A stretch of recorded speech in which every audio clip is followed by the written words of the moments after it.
Hi, how's it going? My name is Gary Barnes, and today I'll be discussing three different things in this video. First, I'll be discussing why change and conflict competent leaders are needed. Then I will discuss my experience dealing with a conflict that came from change while I was in a leadership role, what I did poorly, and how I could work better in future situations. Then I will be discussing my experience from interviewing a local leader and researching a global leader about change and conflict and what I learned. So first, change and conflict competent leaders are needed because leadership is all about change. As we learned from Dr. Peter Sneeg at the beginning of the semester in our reading, leadership 100% focuses on change. What's new, what can be changed about an organization, what can be different, how can we do things better? That is a leader's job. They're always striving for something new, something different. They have a vision and a plan. So being change competent as a leader is very important. It's 100% important because that is your job, making change effective. Conflict competency is needed with leadership because change brings conflict, and conflict is just unavoidable. Being able to deal with conflict makes the job of being a leader that much easier. Research from our textbooks finds that effective leaders are always better at dealing with change and conflict. When they went to different organizations and they found leaders who said they were better with change, better with conflict, they were always found to be better leaders than those leaders that said, oh, I'm not so great dealing with change, I'm not so great dealing with conflict. Change and conflict comes with the territory of leadership. So change and conflict competency is needed to be a good leader. So my experience dealing with a conflict that came from change was in my job where I'm a manager, and we had a big merger of about 6 different positions.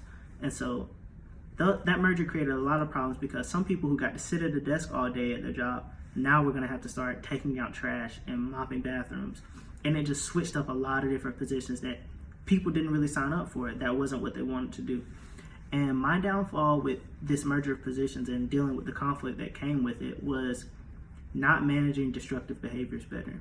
We had people who were complaining, we had people who were upset, and we understood why they were upset, but we didn't manage how they expressed themselves. Some people expressed their emotions way too much. Some people didn't express their emotions at all, and it created a lot of problems. So I would want to focus on constructive behaviors in the future, like problem solving, showing your emotions better, and creating solutions instead of just expressing what you don't like.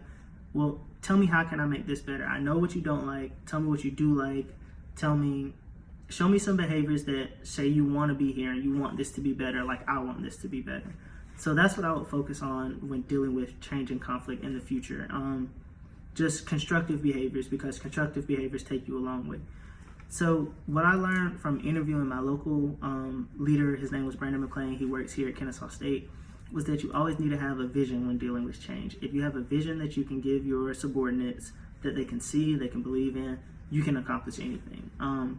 A good vision, a vision you believe in 100% as a leader, is all that you need. If you can get your people behind you, you can accomplish anything. You can make any change happen, and any conflict that comes along the way can easily be handled because everyone has that same vision.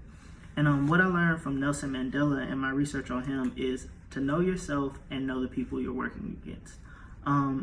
Nelson Mandela knew himself to the T. He knew he had a complete control of his emotions. He was not going to be upset when trying to enact change in South Africa, when people wanted to fight against him and conflict came.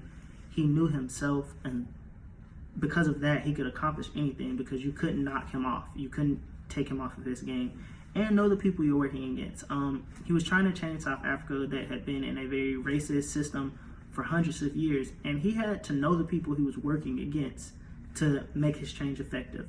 If he didn't know them, if he didn't understand them, he couldn't create change. So know your enemy and know yourself will make you a very successful and effective change and conflict competent leader.